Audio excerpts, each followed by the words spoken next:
Good evening. We'll begin with the Pledge of Allegiance. I invite you to join us.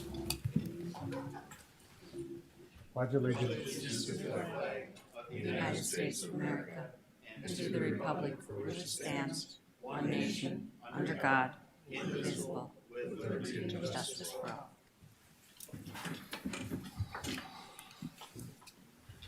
Roll call. Kolpak. Here. Pepcorn. Here. Preston. Here. Strand. Here. Mahoney. Here. Library, the author visit with Deb Watley has been rescheduled for April 1st at 2 p.m. at Bonanzaville, where she will share what she has learned about archaeology and how she researches and writes her novels. Her visit is open to all ages, and a book signing and tour of the main building at Bonanzaville will follow this event. Kids, teens, and families are invited to register to attend Family Trivia Night March 30th at 6 p.m. at the main library. Beginner yoga sessions for adults is scheduled Thursday evenings at 6 p.m. through March and April at the Carlson Library. Other, with the City of Fargo be recently named a great place to work by FM Spotlight, the city's communication and human resources departments have been collaborating on a multimedia campaign to recruit employees for some of the most challenging to recruit jobs in our organization. A part of this multimedia campaign are videos which will be boosted through social media, featured on LinkedIn, and shared throughout the community. Tonight, we're showcasing a short video recruiting equipment operators by sharing the story which led Shelley Bracken's path to working with Team Fargo.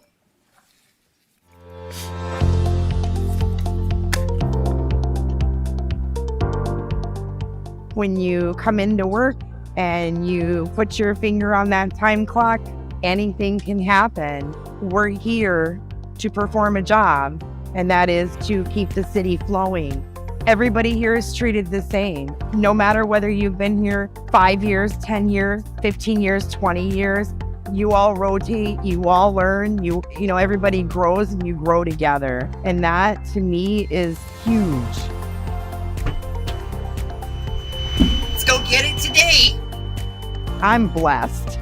I am so blessed. I'm so grateful that they were able to take a look at my previous employment and see a value in me with my dedication and determination to give me the opportunity. I feel like I won the Powerball. There was a point in time my spouse and I were paying a significant amount for insurance for our family.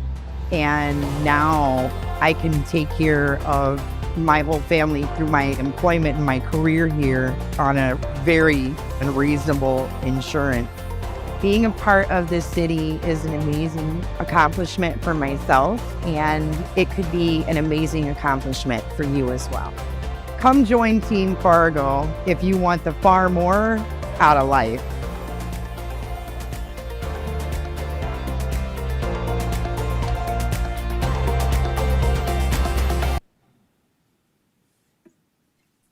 Excellent. She probably spends a lot of time snowplowing this year. Is there a motion to approve the order of agenda? So moved. Is there a second? Second. All those in favor say aye. Aye. Motion carries. Is there a motion to approve the minutes of the March 6, 2023 regular meeting? I so move. Is there a second? Second. Any discussion? All those in favor say aye. Aye.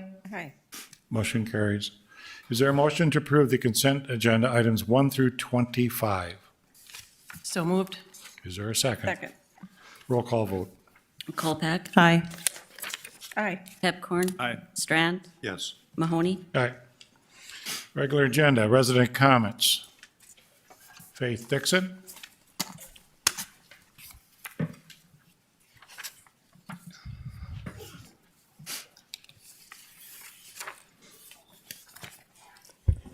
Well, good evening, Commissioners.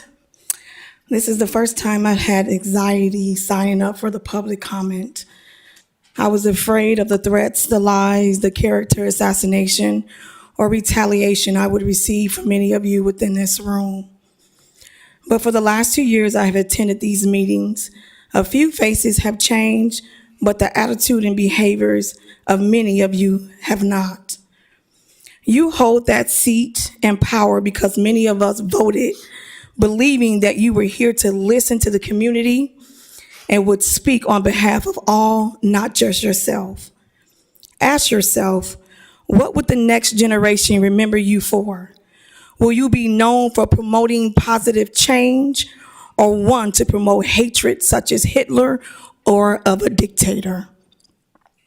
Every commission meeting is started off where all of you get up, put your hand on your chest, and pledge your devotion to liberty and justice. But I question you, when will we all see these aspirations become a reality within this community? Where is the justice when the community stood up in front of you pleading for justice for Shane Netterville, but only got a dictator's opinion?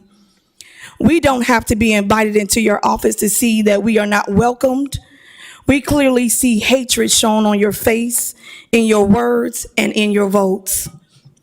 I have personally witnessed racism within many departments, such as Fargo Police Department, while entering City Hall, and even at this podium. I have witnessed racial statements made from those in office about the BIPOC and the LGBT community as well. Discrimination is a traumatic experience that can cause PTSD, depression, and anxiety. When others deny this trauma exists or blame the victim, it intensifies the trauma we've experienced. I don't know if you care or even if you are listening, but I pray that you use that seat to create impactful change and not allow yourselves to be bullied by other commissioners. I hope that you will see the heart of the people and not the color of their skin. Thank you. We're a little early, so we'll go to 29, presentation by Gate City Bank regarding the Neighborhood Revitalization Initiative program. Can you come to the podium to the left here? Nicole, are you going to introduce this? Thank you. Good evening, Mayor and Commissioners. We're thrilled once again to have representatives from Gate City Bank introduce its 2023 NRI program funding. And with that, I'll introduce our team over here from Gate City Bank, and they can take it from here. Awesome. Thank you for having us tonight. We are so happy to be here. I am Brandy Haugen. I am a retail manager here in Fargo, and I've got my team with me too, and I'll let them introduce themselves. Hi, I'm Christina Clark. I work downtown Fargo as a personal loan officer with Pam. Hi, I'm Pam Krupke, and I work downtown with the NRI program and other lending. Cornerstone of Gate City Bank's mission is to serve our customers and communities by creating a better way of life. Today, I'll discuss the NRI program offered by Gate City Bank does just that.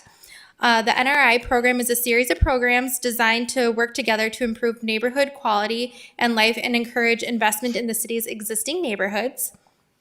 Since 2005, Gate City Bank is proud to have been involved in the program throughout various communities across North Dakota and central Minnesota. Gate City Bank's investment in the program has made significant impact of the city's efforts to maintain affordable housing and keep neighborhoods fresh. The City of Fargo NRI program was established for local homeowners to encourage preservation of homes and to add value to the long-term value and life of the property and neighborhood. We're thankful for this opportunity to help create a better way of life for our friends and neighbors residing in the City of Fargo. Please note that the deadline to apply for this program is October 31st, 2023. Thank you again for having us, and if you have any questions, we would be happy to answer them for you. Commissioners have any questions? You've been doing this for 18 years. We appreciate that the bank has made that commitment to our community, and we'd hope people in the community use this program. Because I think you said your interest rate was lower than 6%? Yes. It is Yes, we're sitting at, was it 3 today? 3 and 3.5, depending on the term. Yep, 3 and 3.5, depending on the term. You can do a 10 or a 15-year loan through this program. So I could fix up my house for a low-interest loan, 10 to 15 years. That sounds You great. bet, yes. We would love to help you. Is it Jasmine that works on this project as well? Yes. Do you want to just Jasmine have her Marcus. stand up? She's not in the room at this Oh. point. But she helps set it up for the Yeah, city. we So have the a city team now. Fargo processes it, then the bank does it. Exactly. We have a team of Emily and McAllister in our front office and Jasmine, and basically anybody at the planning department can help them get connected to the Gate City Bank program. Well, thank you very much. Appreciate it. Yes, thank you for having us. We appreciate it. Still, we're not at 5:15, so we'll go a presentation of the 2050 baseline demographic forecast and the 2022 Metro profile.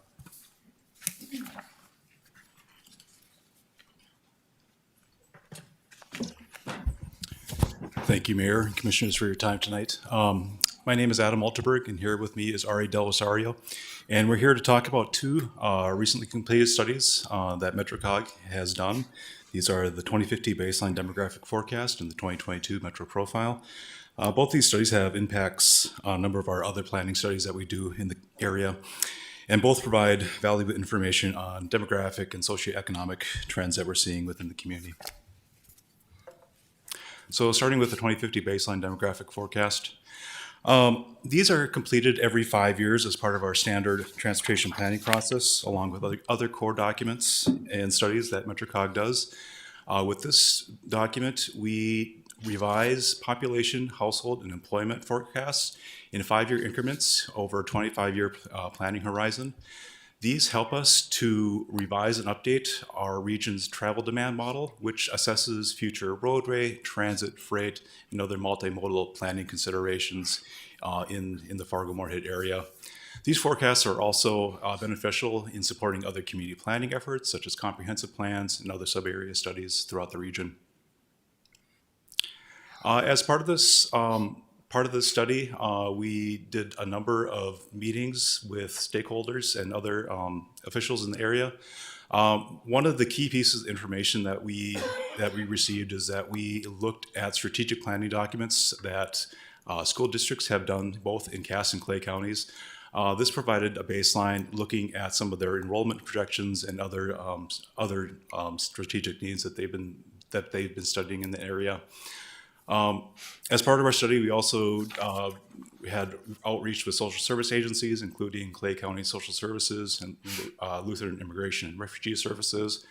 We also reached out to the Clay County HRA, Fargo Housing and Redevelopment Authority, Home Builders Association, and several economic development groups, including the Economic EDC, Downtown Moorhead Inc., Downtown Fargo Community Partnership, and the Chamber of Commerce.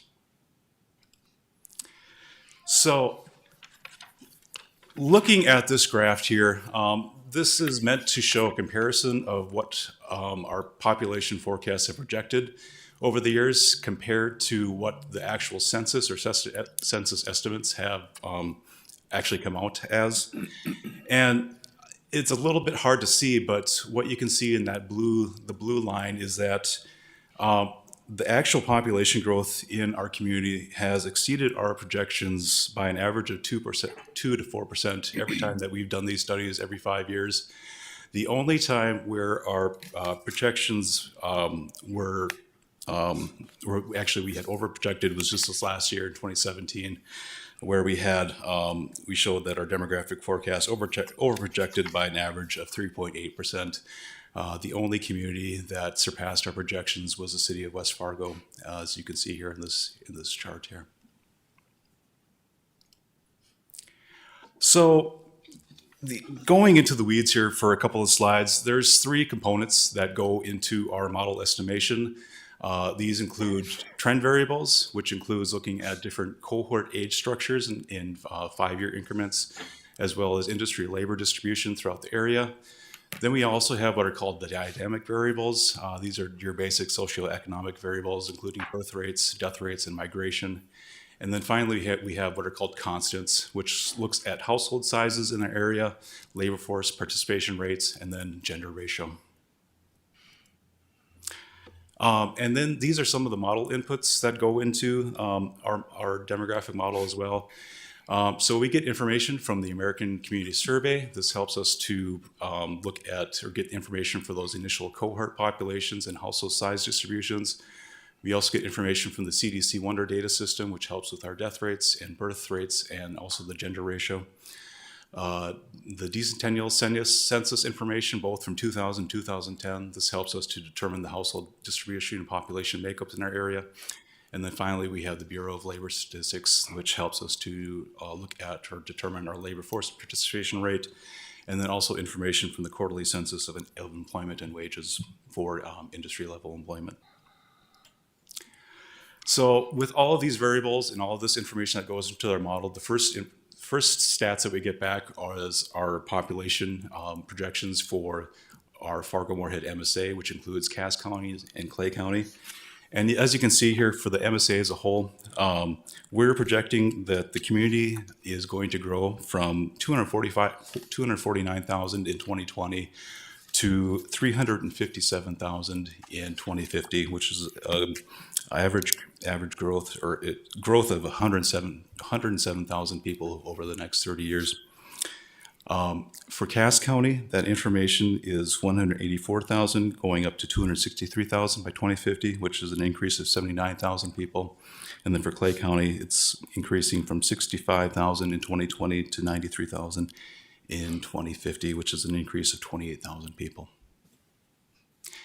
And I apologize, do I need to stop here for, you have a public hearing at 5:15? No. Okay.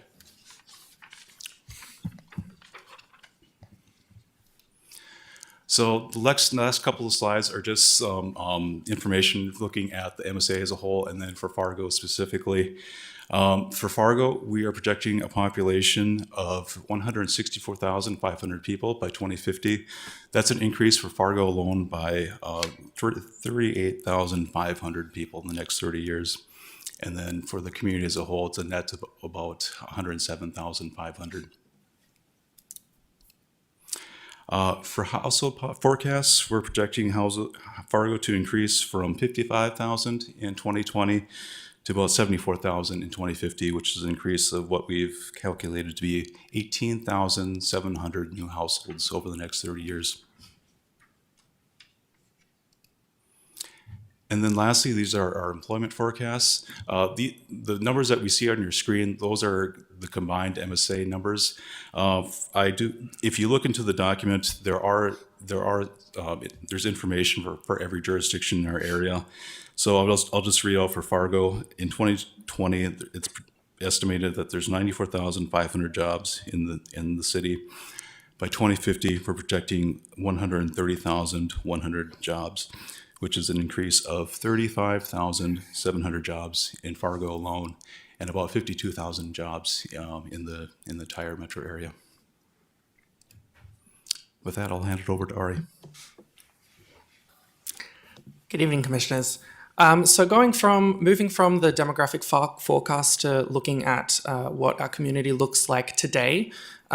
This is the 2022 Metro Profile. The Metro Profile is a document that MetroCog puts together every year. So this was completed at the end of last year using data from the previous year, so using data from 2021. The purpose of this document is to provide a snapshot of what the metro area looks like based on data from the previous year. These are metrics that are tracked annually, so we can see the trends. You can see there's a link there. It's available on our website under resources. And you can see previous metro profiles as well to compare how our region's been progressing. To give an overview of what the metro profile entails, it's broken up into 5 main sections: a community profile section, and then transportation sections for roadways, freight, bike and pedestrian, and transit. So I'm just going to give a brief overview of what's in here within each section. So within the community profile section, it includes information about demographics and what that looks like at the moment.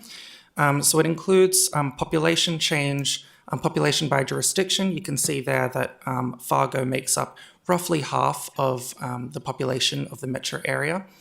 And you can see how many residents were gained in 2021. And you can see as well, there's a graph in the bottom right-hand corner of that particular page, which shows our population growth in the region.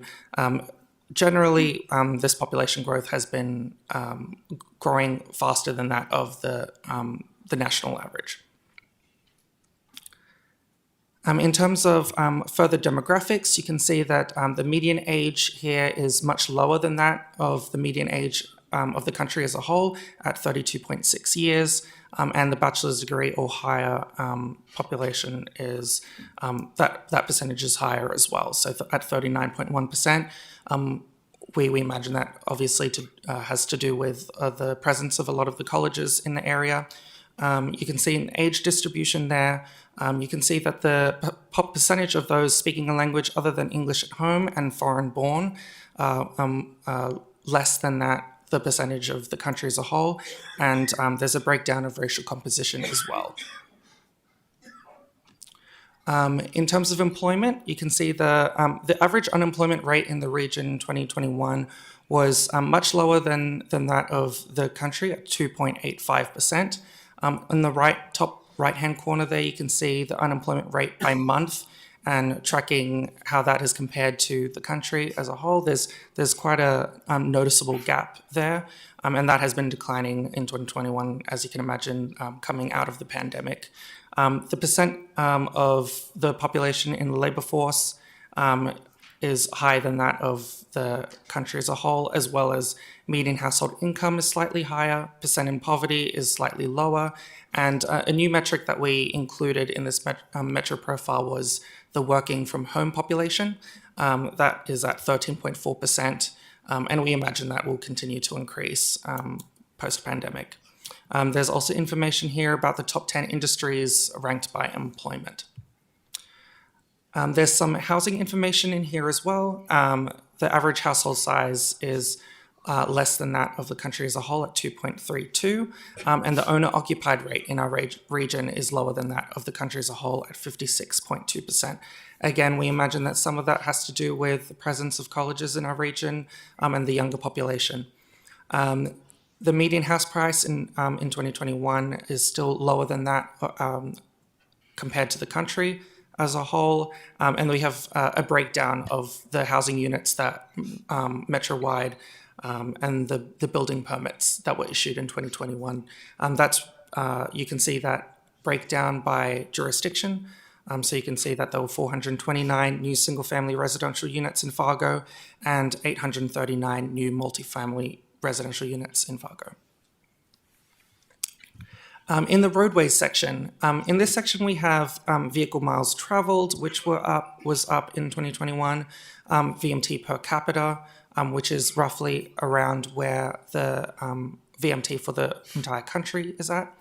The average commute time in our region is significantly less than that of the country at 17.6 minutes. Also in this section, you have some auto travel time reliability data, average daily traffic data for certain roadways. There are roadway projects that were completed in 2021 that are highlighted in this document, safety and pavement condition, and a map for functional classification. In the freight section, we have air cargo total landed weight in 2021, which remained pretty stable.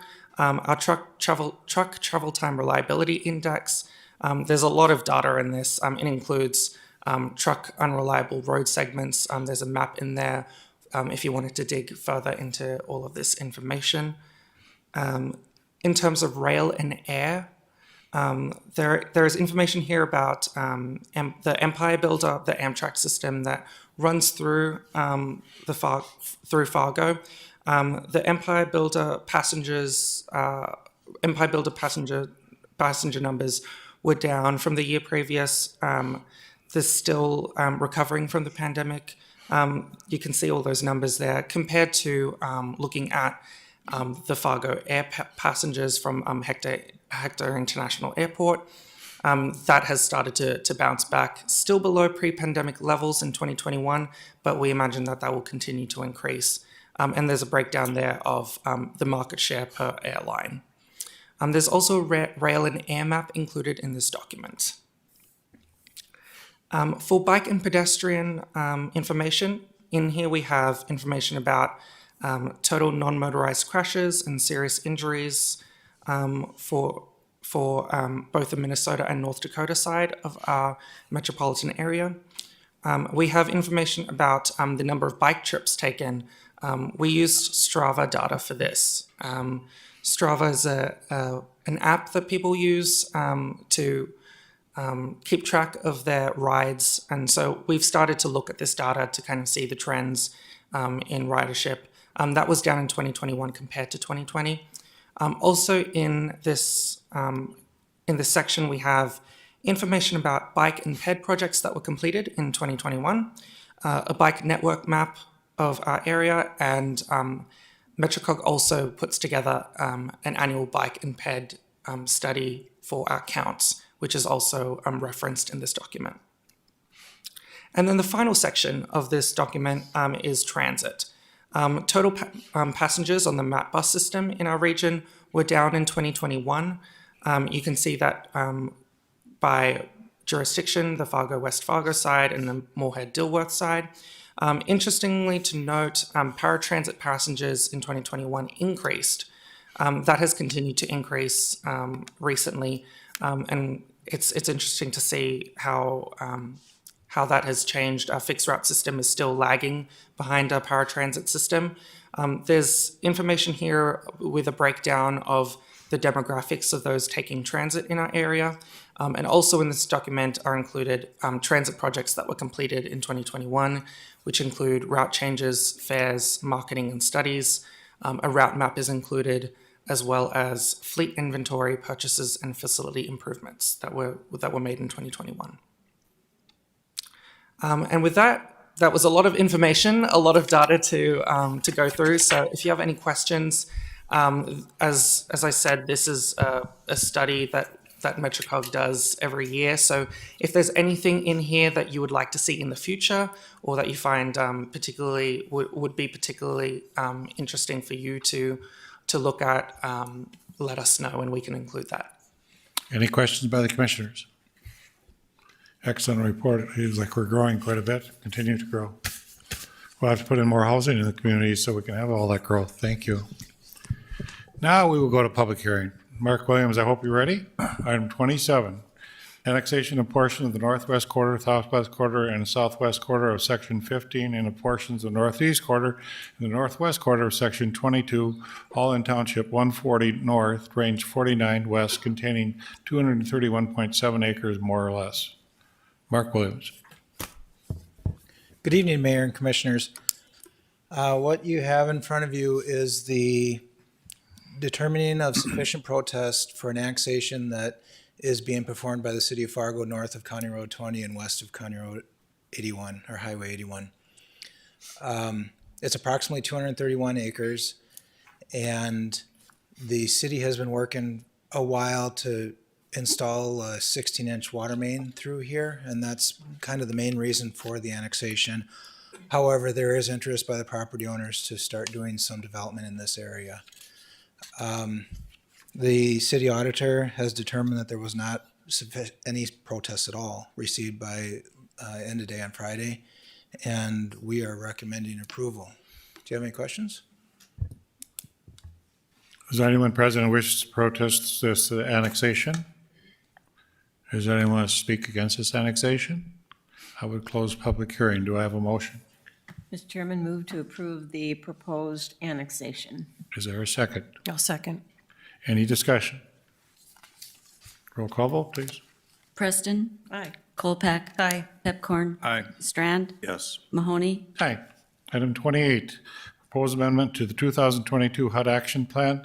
Tia Brasseth to talk to it. Good evening, Mayor and City Commissioners. As you said, I'm Tia Brasseth with the Planning Department. I'm here to introduce Agenda Item 28, a public hearing for a proposed amendment to the 2022 HUD Action Plan. So whenever we identify a project site, we must amend our plan to include it. The proposed amendment identifies the project location of a previously approved Habitat for Humanity project. The address being proposed is 2790 10th Avenue North with a previously approved budget of $200,000 in HUD home funds. Habitat for Humanity is proposing to use these funds to build a single-family home on this site.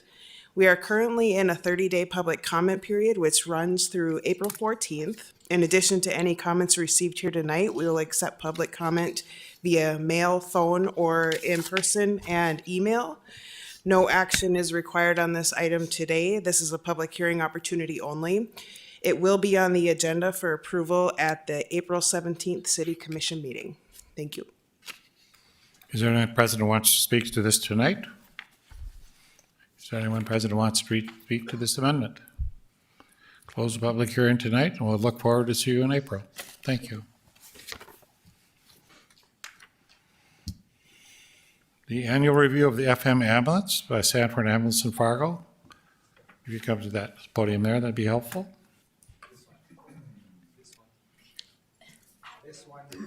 This one? Oh, I'm sorry. Oh, because he's considered staff, eh?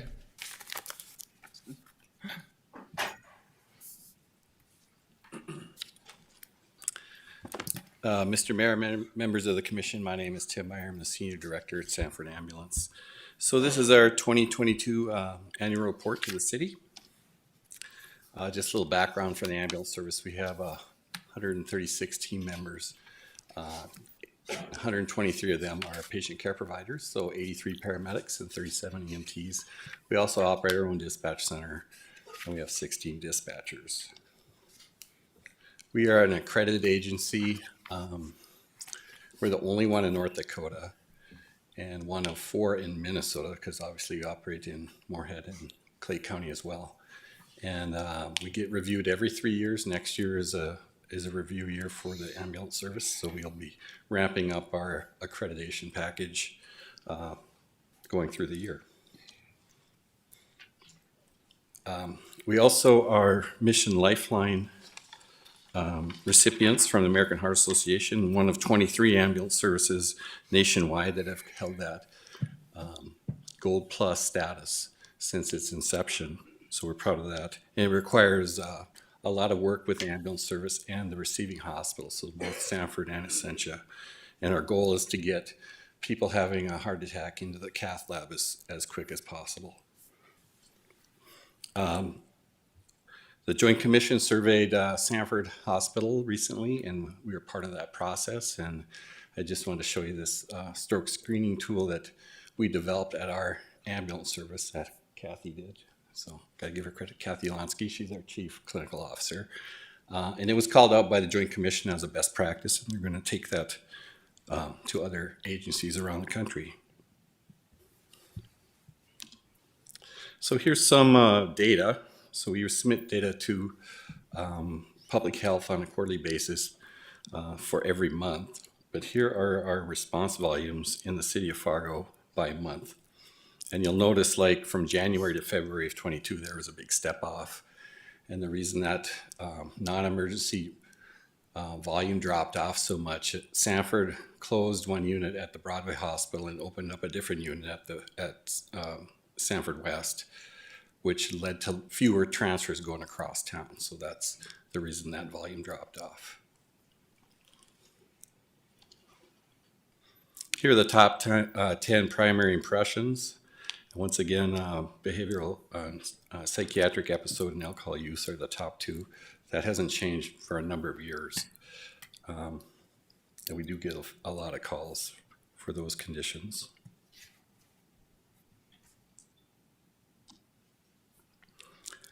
Dispositions. So the dark blue line is the number of patients that were actually transported. The middle blue line were those calls we were canceled, so we never had patient contact. And then the top lighter line is where the patient refused. So we transport about 2/3 of the patients that we go on. Here's where we take the patients. It's about a 65-35 split generally between Sanford and Essentia, and some folks actually go to the VA as well. So that has remained consistent over the years.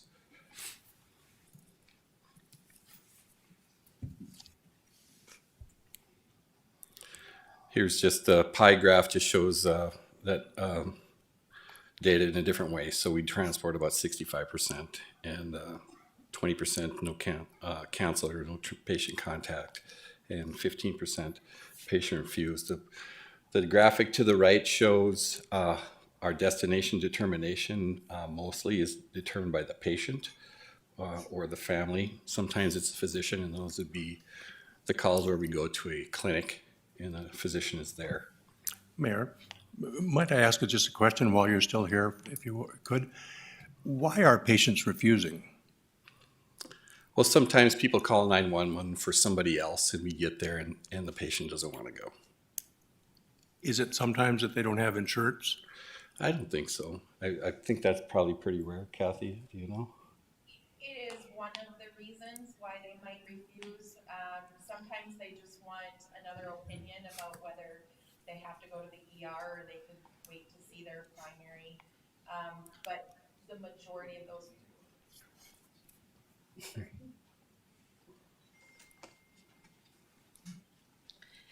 The majority of them are like Tim said, where somebody else called 911 and then they changed, or they don't want us there. But every once in a while it could be because they don't have insurance. They just want someone else's opinion about whether their condition can wait to see their regular provider, or they need to be going to the ER. Or sometimes they're just looking for an opinion. Okay, thank you. Mr. Chairman, if I could Sure. also. So your information earlier about non-emergent versus emergent, can you give some examples of non-emergent and then how that fits into the refusing, transport, or canceling? All the calls are answered by the Red River Regional Dispatch. When you call 911, they go there, and they do a process called EMD, Emergency Medical Dispatch, where they ask a series of questions. If you've ever called 911, you know they ask a ton of questions. But what they're trying to determine is what the severity of the patient's or the caller's condition, and based on a certain coding that they determine, that also it determines which assets or which agencies respond, and then how they respond. So we don't go lights and sirens to everybody because it adds an element of danger to the public.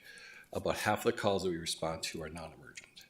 I don't think it's related to whether they cancel or, do you know that one? Never looked at that. Yeah, I guess we haven't studied it, but I don't think that's related. So the previous number was actual calls, not actual going to a site. The previous number was calls, not going to the site? How do you go back? On this one, do you No, mean? back further. That one. Sorry, this is all requests for service that we get. Anyone that calls and asks for an ambulance. So this is a call. Yep. This is a Okay. And it includes the interfacility transfers within the city of Fargo.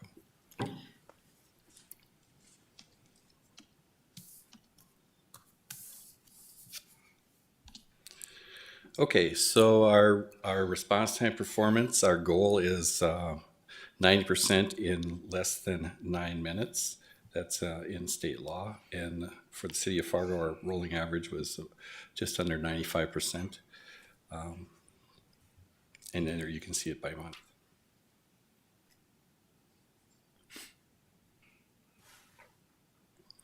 Last time I was here, we talked a bit about overdoses, so I thought I'd include some information about that. So last year, let me look at my notes. In the three bars on the left, this is the number of times that we've given Narcan in the field, so 148 times. In the middle section is the number of unique patients that we gave Narcan to, and that'd be 120. So some patients had more than one dose of Narcan. And then the bars on the right are the number of that we determined were actual opioid overdoses. So out of 120 people, 115 of them were opioid overdoses. So we determined that by giving them Narcan. If they didn't have a response, then we ruled that out.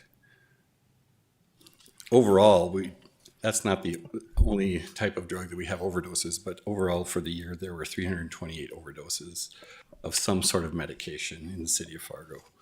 So you're saying it's going down? Is that the bar graph? The line, is that the line of overdose? It looks like it goes down in 22. The blue bar? It's gone down significantly from the initial jump that we saw in, I believe it was 2019. But right now it's staying stable to decreasing just a little bit, yeah. And is the new contaminant that we have in that's not responsive to Narcan, how we reflect that as time goes on? I think we will end up seeing our overall overdose numbers continue to remain high. But that number has stabilized just like our numbers have in the 2021 to 2022 for like fentanyl or opiate overdose. Those numbers have remained stable. Last year it was right at I believe it was 332 versus this year was 328. Now, if I put a bar graph here on deaths, I was under the impression in 2020 we had the highest number of deaths, and then that has come down a bit. Is that correct? Or okay, thank you. So I just want to close with saying the biggest challenge for the ambulance service today is workforce. We have been chronically understaffed and have about 25 open positions for the last 2 or 3 years. And for us, that equals about 3 ambulances a day, not 24 hours a day, 3 12-hour trucks a day that we don't put on the street. So last year we took a couple of initiatives to mitigate that, to bring the overall call volume into a range that matches our staffing. And one was the closing and opening of the 2 units in the hospital that decreased our volume probably by about 3,000 calls a year. And then we don't go to all the behavioral health standbys that the Fargo police go on. That had been like an auto launch before we would go, and we just wait in the neighborhood, and resulted in very, very few transports, but it tied up an ambulance for an amount of time. So the plan that we changed sometime last year was we would wait for the officers to call and make that request. So we're in a groove. We know our volume is growing at about 4 to 6% per year, but we still need to augment or supplement our staffing. We have some strategies. We have scholarships. We have our own paramedic school, so there are many scholarships available. And this next year, we'll start an academy. So some of the paramedic students will have a full ride, free tuition, plus be paid as an employee for the full 14 months of paramedic school. So it's a big commitment by Sanford. It'll cost about $70,000 per student. We've kind of found that in the police force. We sometimes have to pay ahead and have your own academy, so that's great. So I want to thank you.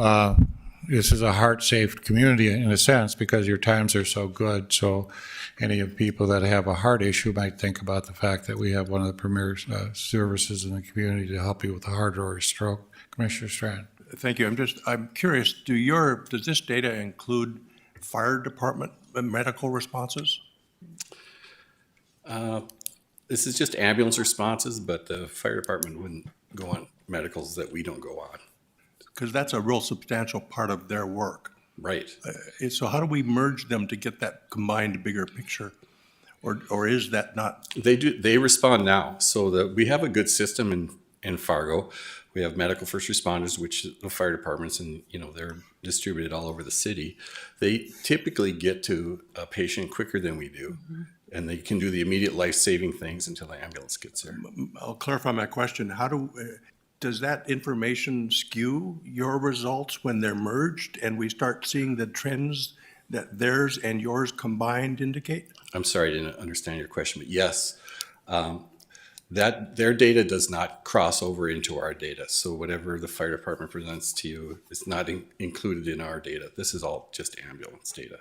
Somehow that'd be nice to see that combined bigger picture of medical calls and needs and emergencies. If I recall, 60% or so of our fire department calls are medical. I want to say, and our chief is coming up, but I'm just curious, the big combined picture Chief can't resist coming up and defending his team. No, Tim was doing such a great job. He was answering the questions. You're correct, Commissioner Strand, that about 65% of all the fire department's calls are medical. But we don't go on every call that FM ambulance goes on. There's several, like as Tim had indicated, the lower acuity calls, the less severe calls we don't necessarily respond to, where they do because they are the transport agency and they have the directive from the state to have to provide that care. But they can do that at a longer period of time. And that's a nationally accepted standard, I believe. For those lower calls, Tim, the BLS calls, it can be up to 17 minutes. Yeah, it is different. I don't know the exact number, but yeah. And so it'd be very difficult, Commissioner, to combine those numbers because, as Tim indicated, everything comes into 911 at Red River Regional Dispatch, but we get a different number assigned to us versus the number assigned to them. So to try to merge those, we're trying to merge an apple and an orange. The data just doesn't come together very nicely. But in a couple weeks, I'll be here to answer some questions on the fire department. Commissioner Preston. It sounds like the data probably would be helpful from the dispatch center. My question, though, is related to the ambulance data here. I noticed behavioral health was the largest line graph you had there. Have you seen an increase in those type of calls in the last, say, 5 years? It's always ranked high as a chief complaint for our ambulance service, but all of our calls have grown over the years. It's always been up in the top 2 or 3 since I've been involved. So the percentage that are behavioral health hasn't probably increased. What you're saying is all of the calls have increased.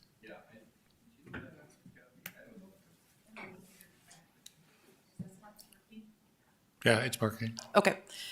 As Tim said, behavioral health and substance use have always been in our top 10. We have seen those numbers grow, and to now, for the last several years, they're taking number 1 and number 2 spot for our top 10. But yes, we have seen an increase in behavioral health calls, particularly since the pandemic. But I can't give you an exact percentage right now. Very good. Commissioner Strand. Bear with me, but thank you. I'm curious about changing times and different disturbing potential trends. With increasing ticks up in violence and violent behavior, and are our folks having to be prepared differently than they ever have been before for potential violent situations that you enter into? And what types of protections are they undertaking, and what will be needed in the future? Well, if somebody threatens violence or we suspect there's that potential, we always have law enforcement there. They back us up on all that stuff. In fact, that's part of making the scene safe, is having law enforcement verify that. Now, we also send our crews to a de-escalation technique training called CIT crew. CIT. Yeah, I don't remember the acronym exactly. Sure, of course, you're going to call me on that. Critical incident training, something like that. So and it's taught by law enforcement professionals, and to train the guys on how to de-escalate a situation, so we don't want people getting hurt. But at any point, sometimes we have the police car follow us to the hospital, just in case. So we are aware of that, and it can be dangerous work. We're dealing with the public, and it can be unpredictable. Thank you. Any other questions? Thank you for your service you do to the community. Thank you for your annual report. Appreciate it. Thank you. Tim, thank you. Presentation from Police Chief David Slabowski on departmental updates and crime statistics. Chief. Good evening, Commissioners. Some crime data and operational updates for you here tonight. Let's see if I have control. We do. Okay. These are comparables 2021 to 2022. You'll note on the very bottom, this is crimes against persons on the left side, so a very slight decrease overall. The big one, obviously, is a reduction in murder and non-negligent manslaughter.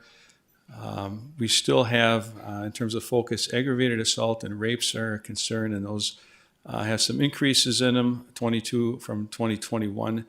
We've done a lot of retooling in our investigations division to focus in on those particular crimes. Offenses against society, a lot of your drugs and narcotics types of thing, there's a reduction there of 9%. And the big crime reduction really is in our crimes against property, which had been a big area of focus and an area of concern the last year, 2 years. Particularly our burglaries are down significantly, 24%. And then overall, 9% total reduction in crimes against property. You'll see that motor vehicle theft, still a very high number and up again this year. We could easily reduce that number by 50% if we could convince our community members not to leave their car running with the keys in it. Almost 50% of our motor vehicle thefts are because someone left the keys running in the car versus maybe buying one of those automatic starters in which the keys aren't in it. In fact, most recently, the attempt robbery at Gunderson's, which was quite a big investigation, started with a vehicle stolen that had the keys left in it and got that going. So we've done some public safety announcements on this and been pushing that out to the community, but that's one we could have a big effect with just some community cooperation. We all want to stay warm and cool in the different years, but you can get an auto start system and your keys won't be in there. Overall, our total Group A offenses, which is all of those charts, we're down 7% in total offenses. That's good. Our clearance rate is up a bit.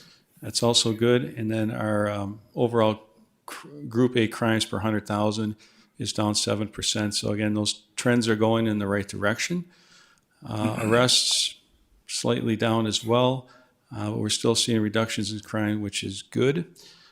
So I think overall, those numbers are very positive. I want to take you into some more detail, especially in terms of the violent crime that is probably of most concern to folks in our community. So shots fired, these are instances where someone fires a firearm and no one is hit. A house might be hit, the car might be hit, or just random shots into the street. And we have evidence to support that. So we have a slight increase in 2022 of 7 more than we had instances in 2021. About the same clearance rate. Those are a little more difficult to solve, but we've incorporated the National Integrated Ballistics Information Network to help us match ballistic evidence, and we've been able to match crime scenes, and sometimes we have perpetrators at one scene, it matches another scene. So I'd anticipate in terms of our firearms-related crimes that the clearance rates will continue to get better as a result of that partnership with ATF. Shootings is actually an incident where someone is shot by another person and does not die. If they die, that's a homicide or a murder. So these are just shootings. The incidents, 7, the same, 21 and 22. We had 1 less victim in 2022. So there were 7 instances where there was a shooting and 8 persons shot. Last year, 9 persons shot. So a slight reduction there. What is really nice to see is, again, that increase in the clearance rate in the middle. 6 out of 7 instances in 22 are cleared. And on that last case, we have active information that we're working on that I'm sure we'll get that one cleared as well. So again, those numbers are going in the right direction, and we'll continue to work on addressing our firearms violence. Murder, non-negligent manslaughter, again, a slight reduction there. 4 instances with 5 victims in 2022. 1 incident is still uncleared, and we are still actively working on that. And in 2021, 5 instances with 6 persons killed, 4 of those cleared by arrest. Mental health calls for service was something we talked about many times, and also in our strategic plan in terms of better data collection so that we had a more accurate view of how many calls for service were related particularly to mental health versus actual criminal activity. So we were able to, our intelligence and analysis unit was able to get a new code into the system. So November 1st to February 28th is our first 4-month report. And again, even that data probably will improve over time as we likely missed some as the new implementation of the call code rolled out. But if you look at that, there's 27, just under 28,000 calls for service in that time frame, and nearly 1,000 of them were completely mental health related calls. Of that number, and this is a particular focus as well, 257 of those calls, 26%, were the result of the same 10 individuals. Even if you look at the top 5, those are significant calls for service for the same person in which we are doing the same thing with the same results. And I think this is an area where we've talked before about an adequate mental health facility in our region, because from a police perspective, in these types of situations, we are virtually out of options. We work with our public health partners as well. We've established a pretty good liaison with Southeast Health to try and deal with some of these same individuals, but there is a core group that there just isn't the right facility and treatment for them. We continue to get called to these things, and I think it's difficult for the police. We're not really helping them, and I think the community gets frustrated when we are unable to arrest them or really address that particular issue. Mayor? Commissioner Strand. Yes, sir. Chief, if I could interrupt for the moment, are our mobile outreach unit calls incorporated into these data? No. And do you have a sense of how they're impacting your results? Well, I mean, the relationship with mobile crisis is excellent, but this is like these folks here are above and beyond what mobile crisis can do. It really comes down to that inability to have an adequate treatment facility and to be able to have someone in that facility long enough to really meet their needs. In many of these calls, crisis may be incorporated, but they also take their own calls as well. They're called and they respond. And again, I think from that perspective as well, that everyone's doing everything that they can with the resources and options that are available. Our cops do an outstanding job of crisis intervention and de-escalation with, especially looking at this core group of folks who are they're in contact with on a regular basis. And, they have some acute issues and it's very difficult to deal with. So, I mean, this is not only an issue in terms of what type of service are these people really getting, but also it's one for the police department, because as we continue to deal with these same individuals, what's the likelihood that we are going to be successful one day and we're going to have a bad outcome? I mean, some of these folks have some significant issues and need something, I think, above and beyond what we have at the moment. And we're going to those calls. And bear with me, folks that are this group of folks that you see a lot, are any of them carrying guns?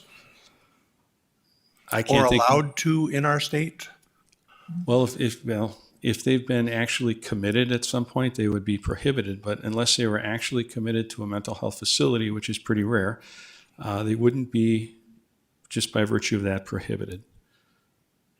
But I don't think we're seeing a lot of guns with these individuals. Mostly it's sharp objects, blunt objects, things of that nature.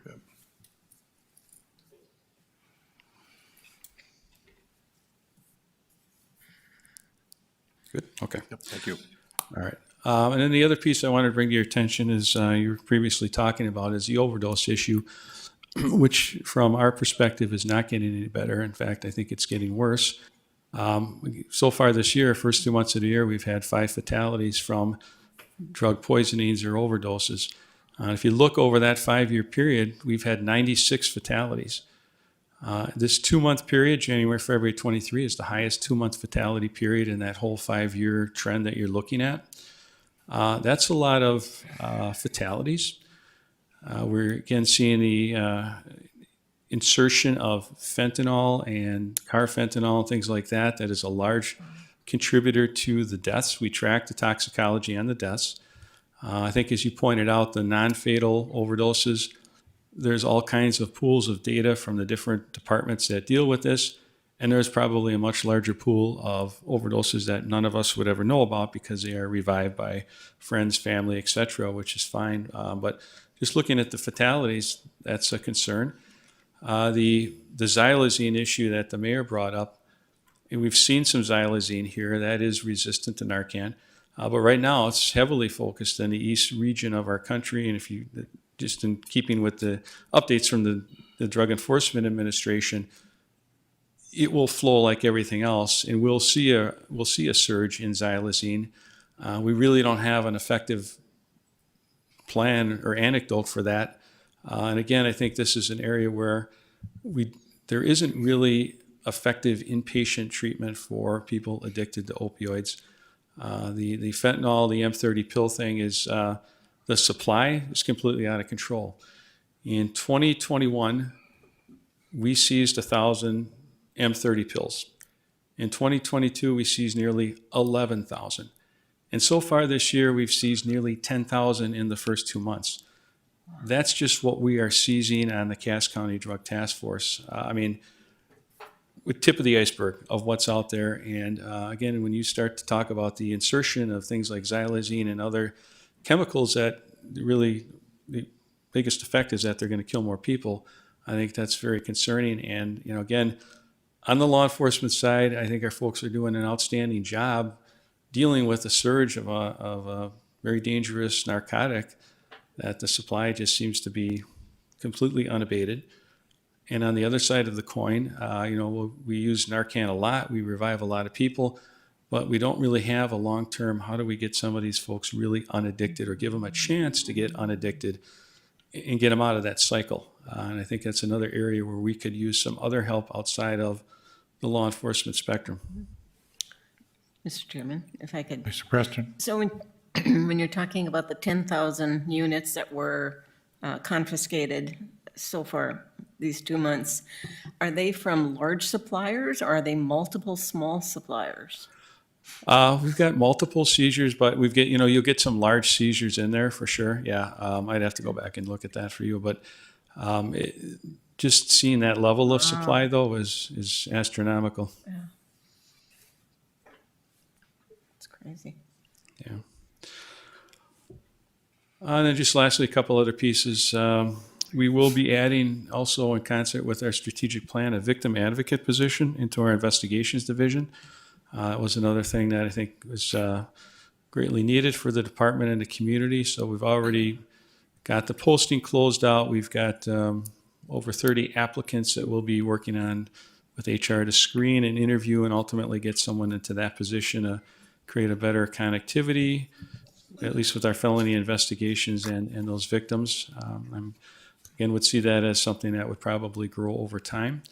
And then there was some questions from a variety of folks regarding a landlord-tenant position that I think maybe previously was within the department. So this is a position that is in place in a lot of other cities. Usually deals with landlord and tenant training and also as a conduit between calls for service and landlords or public housing in which they want to know when the police were called. So that's not a police department position, but I've had conversations with Nicole in planning last year already about that position and potentially getting a position like that in planning and development. But again, that's a future budget discussion that would have to be had. Mr. Chairman. Yes, Mr. Preston? So a question regarding this position came from one of the landlords here in town. As I understand, it was grant funded in the past. Is that right? I don't know. Okay. So it's an issue of getting it worked into the budget, I'm assuming, is what it would be. Right, and it would not be, I would not advocate it to be a police department position because it has all those other pieces, but certainly we would work with that position to come up with a IT solution to provide. So what we've done in previous places where I've worked is we're flagging either public housing calls, or if there's a landlord group that wants to know through them if the police were called, put a flag in the system, and so that those calls, that person in that position is alerted. They can have those conversations with the landlord. And if they want additional information, they would have to come in and make an open records request for the specifics of any one incident, but that would be the mechanism for that communication. Any other questions, Mr. Strand? Thank you, Mayor. Chief, this is really provocative information. Your department, before you were here in 2016, we were, as a community, alerted to the unfolding opioid crisis and how it was hitting. And what that resulted in or led to was just an immense interaction between public health, law enforcement, prosecutorial offices, providers of care. We had public meetings, we had public seminars, we really rolled out the conversation, and I haven't seen it like that since. My question is that needed now for us to throw more fuel on that combined synergy approach to these, the M30 pills, the fentanyl, what you're telling us today, we have a serious issue coming our way, and it's not going to improve. Mm-hmm. No, I would agree. I think we have a serious issue that's already here, and I would agree with you, and I'm really stunned at times about how little it's discussed. And our department, the Chiefs Association in North Dakota, many of us other colleagues have had similar discussions with elected officials at the state level. I mean, I'm not saying anything that I haven't said many, many times before, and I'm not certain, we're just not really seeing any traction on the pieces that we need, which I think are largely in that medical and treatment area. And everybody knows we can't arrest people out of addiction, generally speaking. So, Mayor, one of the reactions from 2016 was you organized and created the Blue Ribbon Commission. I'd suggest we revisit a new approach, or revisit that community-wide approach now with public health, law enforcement, prosecutorial offices, with public healthcare providers, and just put our heads together. And Desi's going to come up and talk a little bit too. I can see she's got some teams that are working on this already, right, Desi? Mr. Chair, I have a question whenever you have time. Thank you. Okay. Yeah, I just wanted to add in. So we do have our opioid litigation money that we have a plan to work with for the city of Fargo. We have tried to enlist Cass County and West Fargo as well. And that does have a coalition aspect to it. In fact, the person that we've hired for the community liaison position for harm reduction has a coalition that she has that's currently at Essentia Health, and Essentia Health has agreed to let her bring that coalition with her. And so that will be the main coalition that supports this activity. We also have, we have a harm reduction center that is working to educate people that are currently using and exposing them to referral and education and how to do things safer and giving them things to help them make better choices. So there is some of that work that is happening and will continue to grow as we enlist some others to help us. Desi, could you have a meeting sometime John Strand and myself could come to and just get updated on those issues? We may have to even have a commission discussion as well. Yeah, absolutely. Okay. Commissioner Pipcorn? So, Mr. Chair, yeah, my question is, where's it coming from? Because to me, I think from what I've heard, Communist China supplies the base products, correct? And then it goes to Mexico. The drug cartels make a lot of the products in Mexico. Then it comes through our open border to the south. Is that correct?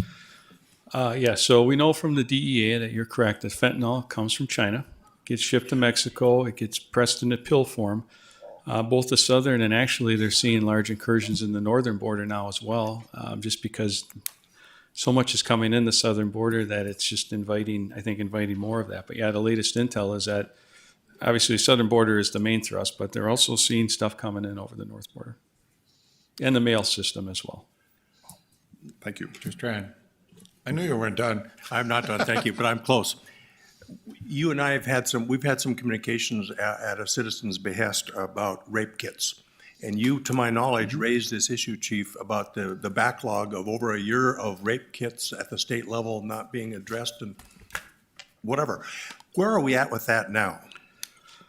Well, the Attorney General has made a budgetary request to increase staffing at the crime lab. I think we're all hopeful that that's going to pass. A large amount of those positions would likely be DNA analyst positions to help with the backlog and also make it a little more quicker on the turnaround time for those analysis. We have been and still continue to send those SANE kits out, sexual assault nurse examination kits, that's what it's called, to the crime lab. But we make calls out there too on cases that appear to be dated and we don't have a result. And I think they are probably going as quickly as they can with the staff that they have, but they need some staff. Thank you. Any other questions? Are you done with your report, Chief? Yes, sir. Thank you. Okay, thank you. I think we'll take just a 5-minute recess, come back at 6:13. Thank you. We'll call the meeting back in order. We have a presentation of the Diversity, Equity, and Inclusion Department's action plan. Dr. Terry Hogan to explain, and Ahmed Shil as well. Yes. Mayor and the City Commission, the first thing that I would like to do is introduce my colleague, Ahmed Shil. Ahmed is our DEI coordinator for the Department of Diversity, Equity, and Inclusion. Okay, well, the first thing is that I would like to do is to start in regards to, it's talking about directing and managing diversity, equity, and inclusion 2021 and 2022 activities. I could recall when I first was interviewed, one of the questions that was asked of me by the interview panel, Mayor Mahoney, Commissioner Preston, Mike Recklinger, and some of the other, what are some of the things is that you are choosing to do in this brand new position? What would be your action plan? And the first thing is that I wanted to do as a DEI agent is that I wanted to do one, meet and greet. I wanted to meet the individuals in the community and all the stakeholders. Two, I wanted to do is what we called an informal environmental scan of the City of Fargo staff, including a dissemination and briefings once the environmental scan was done. Three, I wanted to embark upon a strategic plan in diversity, equity, and inclusion, whether it is a 2 to 3 year plan or a 3 to 5 year plan. The key takeaways is when I did the environmental scan was as follows. One, all departments stated and suggested that diversity is important for different reasons. Two, departments expressed the importance of having diversity within their ranks to help understand cultural appropriateness. Three, all departments describe having challenges with the recruitment of minorities, especially racial minorities. Four, departments specifically reported repeatedly that coworkers are unaware of their implicit bias and stereotypes. Five, departments reported experiencing personal issues surrounding sexism, sexual harassment, and gender equality issues. Our recommendations from the DEI department was basically training and or development. Training and or development, meaning we wanted to touch on areas of anti-bias, race and ethnicity, sexual harassment, gender orientation, differently abled individuals, including those with mental, cognitive, and physical health disabilities. The other recommendation is that we wanted to basically build a DEI website. We wanted to build a DEI website. And we wanted that website to speak to diversity and allow access to DEI department. Two, we wanted to illustrate advancements and transparencies of the work the City of Fargo is undertaking. And three, we wanted to allow community members and employees access to directly report any issues they may be experiencing with city staff, the facilities, or service challenges.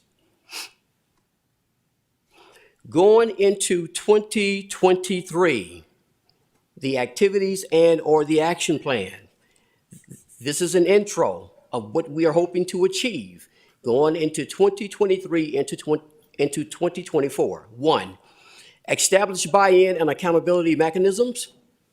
Two, establish a diversity, equity, and inclusion internal committee. Three, continue meeting with the community in the City of Fargo and forming partnerships. Four, develop a diversity, equity, and inclusion strategic or strategy plan. Five, a solicitation or procurement, consulting for professional development for the cabinet. And six, continue staff training by the Diversity, Equity, and Inclusion Department internally.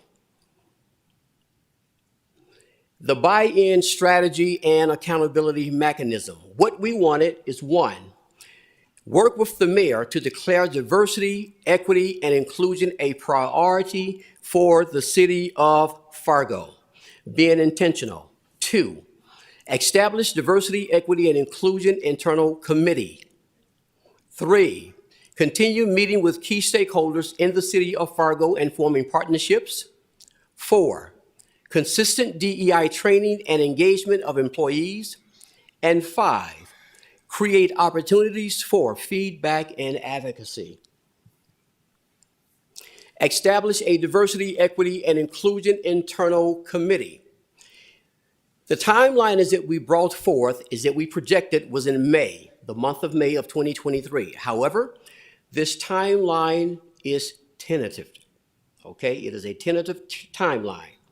The purpose of the internal committee is to guide the establishment of supportive and welcoming workplace environment in which employees of all backgrounds and demographic characteristics can work together to bring about the cultural and possibly policy changes necessary for the city of Fargo. The strategy: invite different employees from various departments to sit on the DEI internal committee to help inform buy-in, strategic planning, implementation of training, and policy development. The number of members, no more than 7, with a 2-year term. Now, this particular pie chart here is basically all the individuals that I have met with or choose to meet with, and we will continue in the DEI department to do just that. We need to understand the concerns of its citizens and what they want us to pay attention to. Development of a diversity, equity, and inclusion strategic plan. Timeline sensitive. July would be the month of 2023. It is tentative. Components of strategic plan. Purpose of diversity, equity, and inclusion planning process is guided by the guiding principles, a mission statement, a vision statement, strategic priorities, goals, objectives, and an action plan. Strategies for measuring outcome of goals and/or objectives. DEI professional development for the city of Fargo's cabinet. A solicitation or a procurement of the consultants, RFP. This is for a professional training and/or development. The goal of dissemination is to ensure cabinet members receive training, which can then be incorporated into the daily operations and interaction with staff and the public. DEI professional development for the city of Fargo, again, the cabinet, timeline sensitive. There hasn't been a month as of yet. We're still looking into how we're going to do all of this versus the other timelines is that we do have. However, the tentative training topic would be leading organizational change in a multicultural world, strategies for facilitating conversations about race and/or the marginalized, stereotypes, implicit bias, unconscious bias, affinity bias, and stereotype threats, racial microaggression, and cross-cultural communicational skills. The continuous vision of my department, of our department, is that we want to continue to be a service catalyst working for the people, to implement DIE initiatives with goals that are, number 1, understood, number 2, accepted, number 3, integrated, and sustainable for a long-term success. Any questions? Any questions, the commissioners? Commissioner Preston. I'm looking real quick here to see, was that web page ever incorporated? Is it done? Is it? It was incorporated. What we need now is a facelift. You know, we want to make it, I'll go back to that slide again. Just to answer that question, we're currently working with the communication department and other departments to actually take over from other department that was actually managing that website. So we have created a new DEI email that are already posted online. So as for the website, DEI will handle that. And we want to clean it up. Yes, it was created. But there are some things is that we want to make it accessible more to the public, and so that they can, do whatever they need to do if they have any kind of, any kind of complaints or what have you. Commissioner Strand. Thank you for this report, and welcome, Ahmed, to the team. I'm curious just how you react. There's folks out there that say, you don't need a DEI department. I mean, there's just this mindset that we've never had it before, yet the world has come to us. There are challenges with our diversity. How do you answer that question of why we need a DEI department and what will come out of it? Well, the thing is that we know is that the challenges are there all over the country. And we know, in fact, is that individuals, people, groups, is that we have a different perception on how we think of diversity, equity, and inclusion. And when you have individuals that are marginalized, that pretty much have no voice, they want a voice. And DEI, diversity, equity, and inclusion, or service agencies as we are, we want to do whatever that we can to be a voice for these individuals. So I believe, in fact, in my view, it is an advantage, is that we have individuals and persons that can be a voice for the disadvantaged, or for the underserved, or if in fact for the marginalized. I think it's imperative. And these are issues that are going on all across the world today. Mr. Kolpeck. Yeah, two questions. Thank you, and welcome, Ahmed. The first is, on the pie chart slide where you showed the number of meetings you had in the community, can you provide some quantity, the number of meetings that you did have, or some kind of context there for the amount of meetings that you had? Let's take it from this angle. Each and every single day, we receive traffic. Traffic is coming through our office every single day. Congolese, Sudanese, Somalians, African Americans, Asian Americans. We are receiving that traffic every day. And they're coming to us for one reason or another. And obviously, we can't be a service catalyst to all, but what we do, we try to do the best that we can, is not to say no. Meaning, in fact, is that I take the time, we take the time to basically recommend where they can go for help. So when you look at this pie chart, each and every one of these has a significance in this community. Oftentimes, a lot of these are just not recognized that way, but we have the traffic every single day. And the traffic is so enormous until we are overwhelmed. We are overwhelmed, but we try to do the best that we can. Follow-up question. So can I ask that as part of the strategic planning you're going to be working on, that we can add some identifiable objectives and metrics as part of that scorecard and result? Absolutely. Thank you. My second question is, I also noticed on the website that part of your part of the summary of your accomplishments in 2021 was working on policy. Can you speak to the work you did around policy and how you approach that? On what we want to do, now keep in mind, it was just me. So that it goes back into that. So it goes back into that overwhelming state again. So a few of these things I did not, by and large, being as that you asked that question, touch on, because it's just me. But however, going into 2023, being as that I do have Ahmed with me, and I am looking for more help, we need more help, is that everything that I mentioned, we want to implement and to touch on. Thank you. Okay, any other questions? Mr. Chairman? Mr. Preston. The city administrator, Michael, could you just come to the podium a little bit? It looks to me like a lot of these strategies really are probably administrative kind of decisions. Are you able, and what would be the plan for moving forward with the training, with whatever else is in this plan? Well, thank you, Commissioner Preston, for that question. You are correct. In your assessment, there are some prospective items that are on the agenda for their future in the DEI office that will have budget impact. So our budget process in 2024 will likely get some consideration. in this space. No doubt, anytime you're talking about consultant help above and beyond the existing budgetary resources that are already available within the budget, those would be new dollars that we need to identify in the mayor's preliminary budget and propose that to the city commission. So there'll be a budget conversation in 2024. And as Dr. Hogan noted, there are some activities that are already underway that will not have that kind of budget implication. Will be rather a time function of adding Ahmed to their staff complement. So very, very good observation. If I could do one more follow-up. So the internal committee, as the staff committee, it sounds like, is it possible to move forward with that pretty quickly? So we will be visiting about that following your briefing this evening and visiting about how that comes together. Absolutely, that will be a priority, and we'll certainly follow through on that. Thank you. Mr. Strand. Thank you. We heard earlier tonight a presentation of our metro-wide demographics.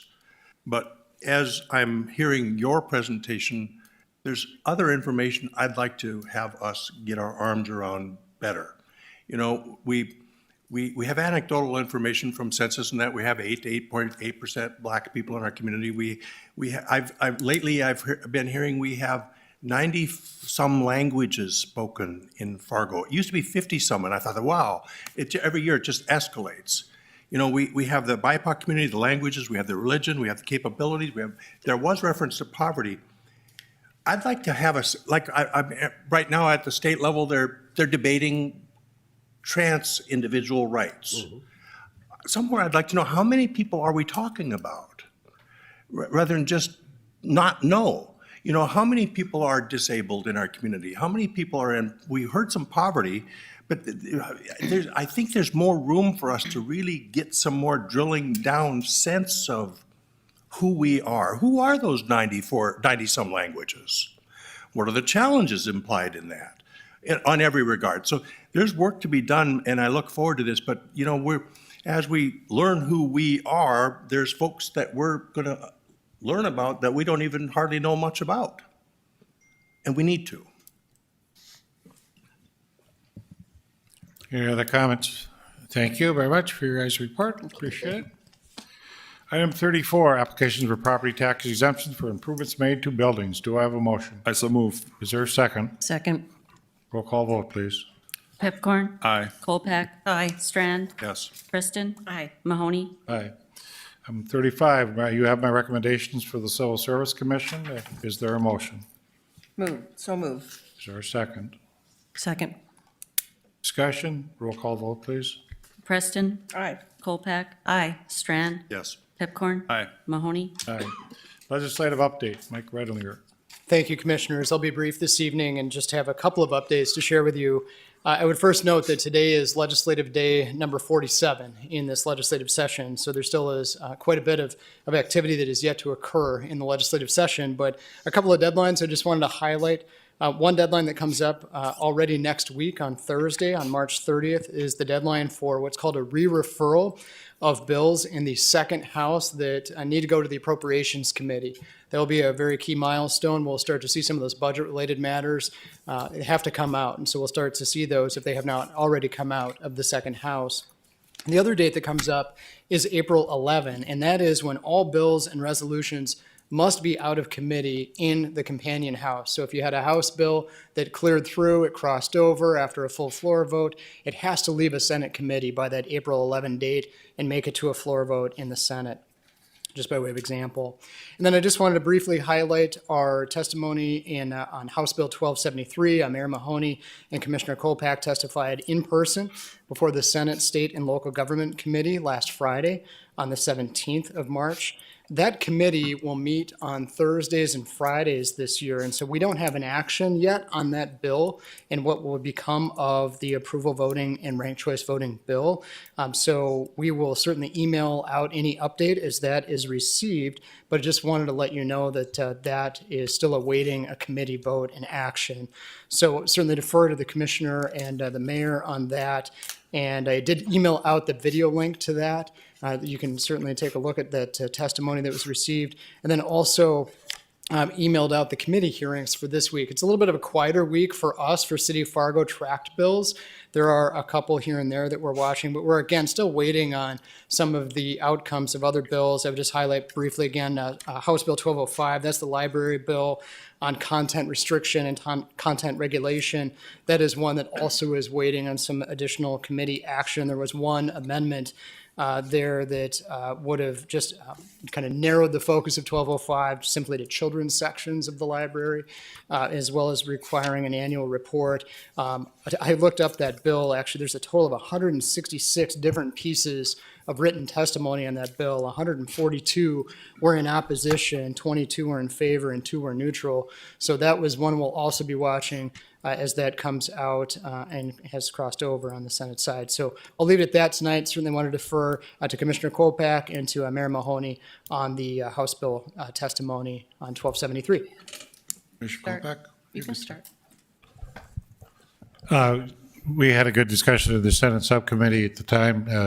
Senator Lee actually helped us out very much in the contention local control. Local control is exceedingly important to our city and what we want to do. We felt we got a somewhat fair hearing to give our point of view. I do think one thing I took out of it is the West Fargo Senator Brandenburg, his last time I believe, had suggested perhaps some education at the time of a vote, just to educate the community a little bit better about approval voting. And I think in talking to Greg, we had talked about maybe around the time of voting, we re-explained just how that works. And we had relatively good testimony that was in favor, local control, the people made their choice, this is what we should do. Commissioner Kolpak. Yep, thank you, Mayor. And I agree. There also was good additional citizen testimony following us that was a really diverse number of points that were made that supported it. We also clarified that this was not at the request of the City Commission that we changed to approval voting, that it in fact was an initiated measure by 64% of voters approving it. And I think we really clarified the difference between ranked and approval voting as well. And I thought the questions were thoughtful at the end of both of our testimonies. They certainly were engaged, and now we'll see what action will ultimately be taken as far as a recommendation to the full Senate. So thank you. Very good. Mr. Any Chairman? questions, Commissioner Preston? Yeah, I want to thank both of you for taking the time to go out there and do that. It was a real strong testimony from both of you. I have just a question, though. Michael, if you could just remind us where the gun sales issue is. I believe that's House Bill 1340, is that correct? I can't remember the number. I'll look up the I've number lost as track. well. Let me, if I could, Commissioner Preston, look that up for you, just so I'm Okay. precise on that. But I don't recall that was one of those bills that was sort of waiting in the wings, just kind of stalled out, as I recall. But I want to get precise with you on Okay. that, and I'll Sounds look good. that up for you. So thank you for the question. Any other Thank you. discussion? Thank you, Mike. Liaison Commissioner assignment updates. Commissioner Strand.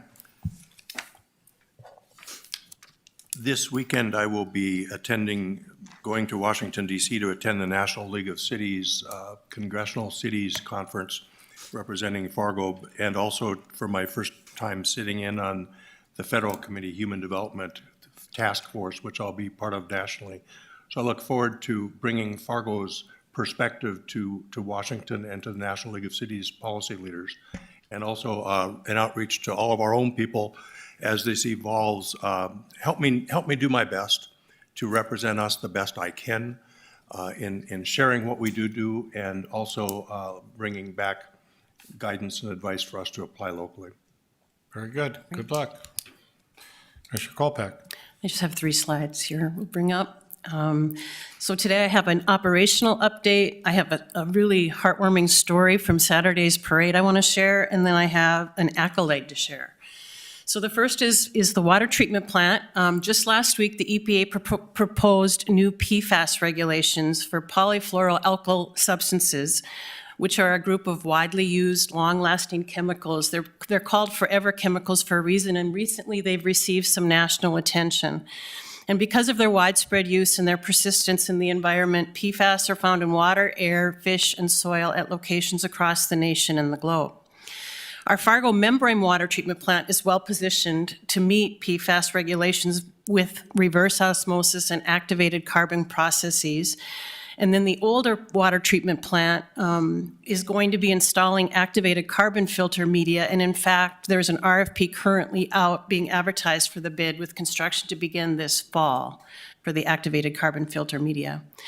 And then thinking ahead like they have always been known to do, in 2017, the Fargo Water Treatment Plant partnered and split costs with Moorhead Water Treatment to purchase a filter media testing skid, which is pictured here to the right, to test different activated carbon media in preparation for filter improvements in both cities.